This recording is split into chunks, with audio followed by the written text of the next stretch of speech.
약간 지금 뭐 조직신학적인 질문인 것 같아요. 저희들이 소위 말하는 그 제한적인 속죄에 대한 내용이 나오거든요. 그 십자가의 죽음이 모든 사람을 위한 것이 아닌가라는 것에 대해서 좀 목사님께서 설명을 한번 해주시면 감사하겠습니다. 이거는 뭐 설명이 아니라 사실은 네. 책을 읽으면 이해를 할 수 있을 거라고 저는 봐요. 근데 이해를 하는데 문제는 이 문제가 왜 지금까지 그렇게 네. 논란 중에 있는 문제인가 하는 것은 네. 딱 떨어지지 않는다는 거죠. 소위 칼빈주의의 제한속죄론이라고 하는 네. 것인데 제한이라는 말도 이제 자꾸 그리스도의 구속의 능력을 제한하는 것 같은 어감이 되니까 리미티드라는 말을 네네. 쓰는 것보다는 뭐 네네. 파티큘라라고 하는 말을 더 많이 쓰기도 하는데 네. 특정한 하나님의 택한 백성들을 구원하신 일이다. 성경을 우리가 면밀히 보면 요한 1서에서 다룬 그 구절도 마찬가지예요. 온 세상의 죄를 위해서 죽으셨다고 표현하고 있는데 그럼 이걸 달리 어떻게 해석하려는 거야? 얼마든지 얘기할 수 있는. 네. 사실 이런 걸 설교자들에게는 굉장히 리스크라고 표현을 해도 될까요? 일주일에 한 번 예배당에 오는 사람들에게 감동을 줘야 된다는 부담이 목사들에게 있는 편이죠. 근데 네. 거기에 달려있는 건 아니잖아요. 그렇죠. 그러면 연설을 듣지 무슨 하나님 말씀을 들어요? 설교를 들어요. 네. 그러니까 텍스트가 가지고 있는 힘이 있거든요. 하나님의 말씀이 가지고 있는. 네. 그러니까 이제 그런 면에서 이 텍스트를 깨달을 수 있고 이해할 수 있도록 설명하는 작업이 필요한데 이거 네. 20분에 못하죠 사실은. 아, 그렇죠. 예수님께서 십자가에서 피 흘려 죽으신 것은 모든 사람의 모든 죄를 위해서 죽으신 것이다. 첫째 질문. 둘째 질문은 모든 사람들의 어떤 죄를 위해서 죽으신 것이다. 셋째 질문은 어떤 사람들의 모든 죄를 위해서 죽으신 것이다. 그러면 이 세 가지를 놓고 성경을 읽어본다면 그러면 예수님께서 모든 사람의 모든 죄를 위해서 죽으셨다고 얘기하면 성경에서 심판결이 없어야 되고 지옥결이 없어야 되고 성경에서 얘기하고 있는 부정적인 모든 것들을 죄다 없애야 되죠. 그리고 우리가 지금 하나님의 심판을 의식하고 산다는 거 말도 안 되는 소리죠. 어차피 다 사랑이 이긴다. Love wins. 그 옛날에 그 책 있었잖아요. 네. 복음주의의 가장 왼쪽에 있는 건가? 근데 이제 이런 생각들에 미치게 되는 거죠. 네. 네. 그리고 이제 모든 사람들이 어떤 죄를 위해서 죽으셨다는 것은 예수님께서 그러면 어떤 죄를 위해서 죽으셨으면 그러니까 모두가 다 구원받긴 하는데 어떤 죄를 위해서 죽으셨으면 결국 나머지는 내가 해결해야 되잖아요. 그럼 하나님하고 나하고 합작을 해야 되잖아요. 네, 구원을. 네, 네. 성경에서 이런 논리들을 다 우리가 쭉 성경을 정직하게 읽어간다면 이 논리를 주장하기는 어려워요. 그러나 네. 세 번째 질문. 네. 예수님께서 어떤 사람들의 모든 죄를 위해서 죽으셨다. 어떤 사람들은 그러면 누구지? 그럼 예수님이 십자가를 지기 전에 기도하셨던 아버지께서 내게 주신 자. 이게 어떤 특정 구절들을 뽑아가지고 이걸 맞잖아 증명하는 이런 차원이 아니라 네. 성경 전체를 통해서 하나님께서 어떻게 그 구원의 경륜을 이루시는지를 우리가 이 논리를 가지고 본다면 네. 이거구나 하는 것을 알게 되죠. 예수님께서 죽으셨을 때 모든 사람을 위해서 죽으셨는데 어떤 사람들만 구원을 받는다면 그러면 예수님이 헛되이 죽으신 게 되겠죠. 하나님이신데 네. 네. 그럴 수는 없다고 봐요. 근데 이런 부분들을 우리는 막연하게 돌려서는 절대로 안 돼요. 그리스도인이라면 내가 받은 은혜가 그러니까 어메이징한 것인지를 알려면 우리는 이런 하나님의 말씀을 파고 들어야만 할 겁니다. 신자가 누려야 될 이 땅에서의 기쁨, 또 영광스러운 그런 삶이라는 것에 대해서 이제 말씀을 해주셨는데요. 그게 우리가 이제 보편적으로 많은 사람들이 이해하고 있는 어떤 세상에서 누릴 수 있는 그런 유익의 기준과는 좀 다른 것 같아요. 이런 신자로서 누렸던 영광스러운 기억이 혹시 인상적인 것들이 있으시다면 한 가지만 좀 소개를 해주시면 감사하겠습니다. 몇 가지가 생각나는 게 있는데 네. 보통은 이제 우리가 막 학고방 같은 집 말고 좀 안락한 집, 좋은 차, 네. 어떤 좋은 환경 네. 이제 이런 것들 속에서 우리가 누리는 행복감 같은 게 분명히 있죠. 그거 하나님 주신 거죠. 근데 그런 것들을 추구하면서 사는 거는 아니잖아요. 만족이 없죠, 그건. 네네. 왜냐하면 나보다 더 좋은 게 있으니까 네. 언제나. 네. 저는 작은 교회 목사인데 미국 살 때 한번 방문을 한 적이 있는데 내 친구를 목양실이 약간 거짓말하면 안 되는데 약간 과장을 하면 네. 우리 예배당만 하더라고요. 목양실이요? 내가 미국에서 오, 네, 개척해서 네. 섬길 네, 네, 때 네, 네, 예배당만 네. 하더라고. 네. 조금 과장하면 네. 네. 거기 부속실이 또 있어요. 그 방 안에 네. 방이 또 있더라고요. 이 방은 또 뭐야? 내가 기도실. 네. 야, 기도가 잘도 되겠다 여기서. 약간의 그 어떤 그 네. 네. 그리고 이제 돌아갔어요. 인근에 있는 어느 교회 설교하러 주일 저녁에 이제 가는데 아내하고 얘기를 하고 있었어요. 아, 여보, 참 하나님께서 나한테는 그런 좋은 서재를 안 주시는 것 같아. 그런 생각을 해본 적이 없는데 약간 부러움이 있었던 것 같아요. 아, 네, 네. 근데 그 말을 딱 하는 순간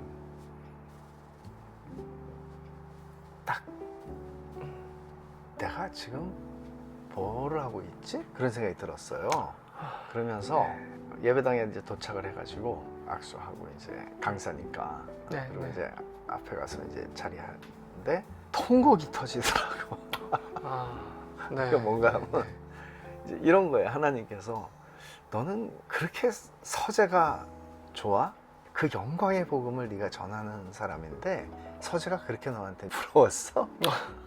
정말 그 경험이 저한테는 복음을 아는 사람이야. 내가 하나님의 복음을 전하는 사람이지. 이게 너무 영광스럽다는 것. 네. 무엇과도 바꿀 수 없다는 것. 깊게 하나님께서 저에게 좀 다뤄주신 네. 일인 것 같아요. 아마 저하고 비슷한 경험을 하는 목회자들이 10명 중에 9명 정도는 될 텐데요. 가끔은 개인적으로 그런 얘기를 할 때가 있어요. 그리고 가오가 로이드 존스도 그런 말을 언젠가 한 것 같아요.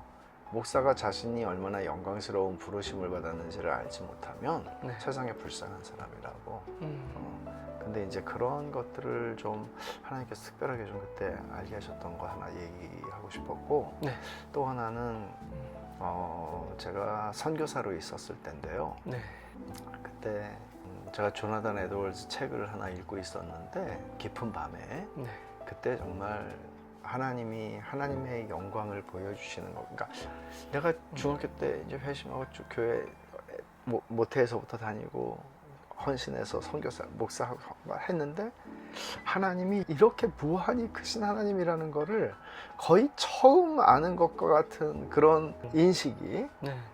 되면서 내가 정말 그 우리 믿음의 선배들이 일기에 썼던 것처럼 티끌 같은 존재다, 뭐 먼지 같은 존재다 하는 게 그것만으로도 설명할 수가 없을 만큼 내가 하나님 앞에서 아무것도 아닌 존재라는 거, 이런 것들을 경험하게 되면서 그렇게 무한히 크신 하나님께서 이런 존재를 대해주고 계실 뿐만 아니라 사랑하시고 그 아들을 아끼지 않고 주시고, 그러니까 이게 복음이잖아요. 그 다음부터 제 삶이 되게 많이 바뀌었던 것 같아요. 모세가 금송아지 섬긴 백성하고 내가 같이 하지 않겠다, 네가 데리고 와라 그럴 때 하나님 주님의 영광을 내게 보여주세요 라고 기도를 하죠. 출애굽기 33장에. 내 인생에서 그렇게 큰 은혜를 경험을 한다고 그래도 하나님이 무한하시기 때문에 그보다 더 큰 은혜를 주시거든요.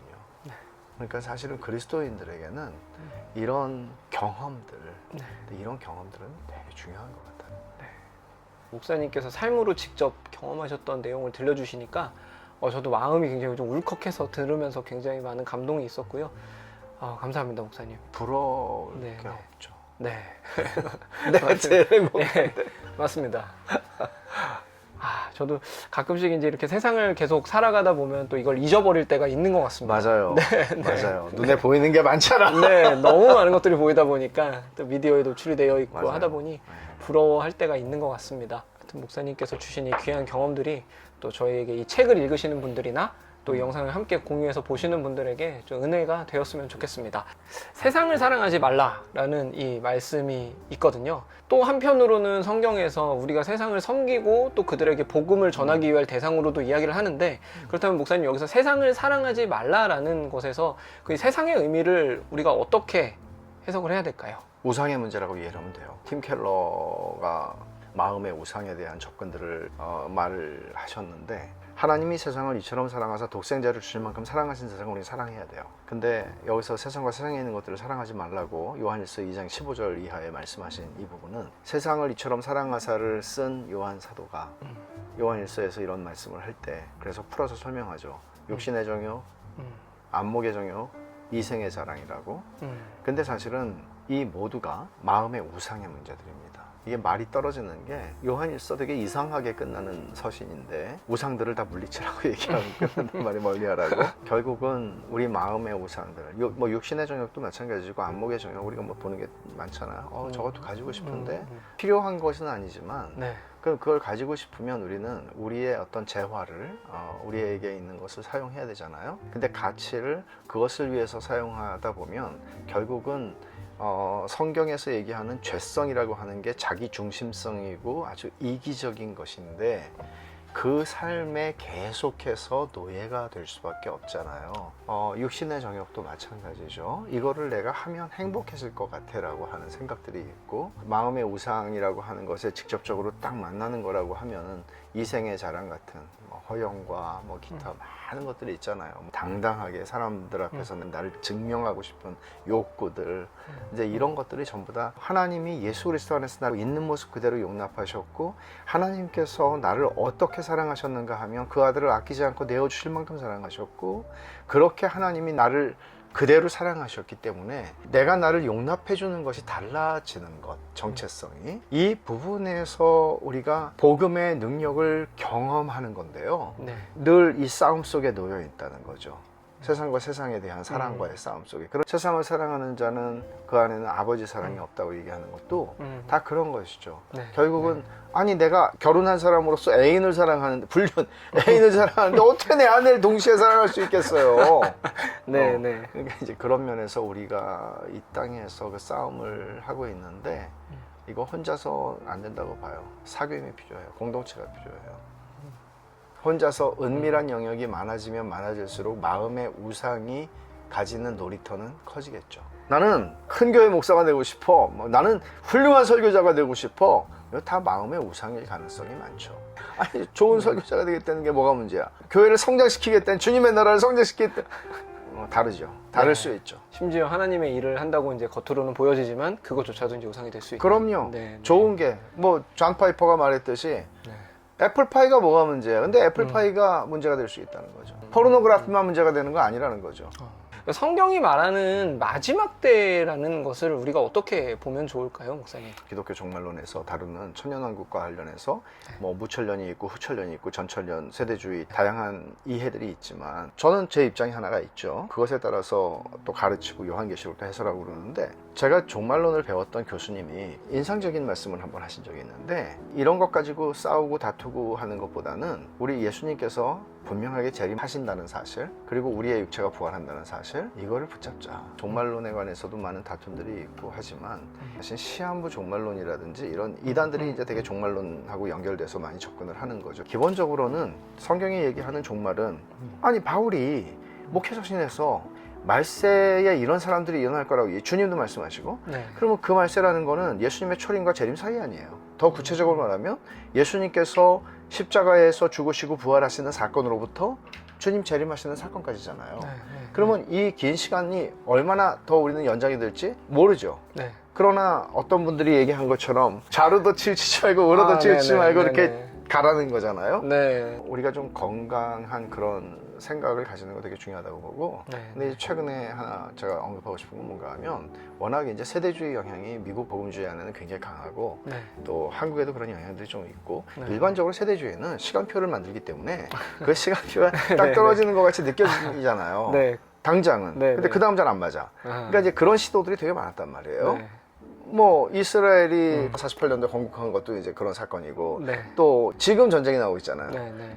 이런 것들이 굉장히 많은 애를 쓰게 하죠. 특히 미국의 불건전한 그런 복음주의 안에 있는 사람들은 심지어 장막절에 이스라엘 가서 막 행사를 하고 난리 하거든요. 그 사람들은 복음을 정말 왜곡하고 있는 거죠. 단순히 종말에 대한 이해 문제가 아니고. 네. 그래서 제가 지난번에 그 팔레스타인 전쟁 났을 때 우리는 당연히 이스라엘 편이라고 생각을 하는 거예요. 사람들이 국가 이스라엘하고 지금 아브라함의 후손하고는 저는 상당히 거리가 있다고 보거든요. 네. 세대주의에서는 그렇게 안 보지만은 네, 네. 그 가자 지구에 있는 분들이 사실 굉장히 지옥 같은 삶을 살고 있기 때문에 그렇죠. 그분들 위해서 우리가 헌금도 좀 보내고 한 적이 있는데, 이런 이해가 잘못되면 굉장히 악해지죠. 사람에 대한 긍휼함이 없어지죠. 그러니까 신학이 그 일을 하면 안 되거든요. 시험 종말론이라든지 종말론에 대해서 우리가 조금은 더 유연하고 여유 있는 입장을 가지고 네. 그 날이 올수록 더 많이 사랑할 수 있고 네. 그렇게 할 수 있으면 좋겠다는 생각하죠. 언제 오실지를 궁금해하기보다는 이렇게 그렇죠. 주님께서 오실 것이라는 확신을 가지고 우리가 믿음으로써 그것을 기다리면서 맞아요. 우리의 삶을 주님께서 기뻐하시는 모습으로 살아내는 것이 이제 중요하다 이런 말씀으로 제가 이제 좀 그렇죠. 네, 그러니까 이해를 동성애가 했습니다. 일어나고 그러면 네, 막 네, 말세라고 그러고 네, 네. 쓰나미가 온 말세라고 그러고 옛날에 다 있었어요. 예, 그렇죠. 자꾸 어떤 사인을 보고 이렇게 막 판단하려고 하는 그런 게 것들이 우리는 있죠. 또 굉장히 이런 얘기를 하면 또 성도님들 굉장히 또 신기해하시고 좋아하다 좋아하죠. 보니까 좋아하죠. 이거에 이제 맛을 들이면 또 목회자들이 자꾸 이런 쪽으로 또 이렇게 좀 무리한 해석들을 하는 경우들도 쪽집게 네, 네. 무당이 되는 거죠.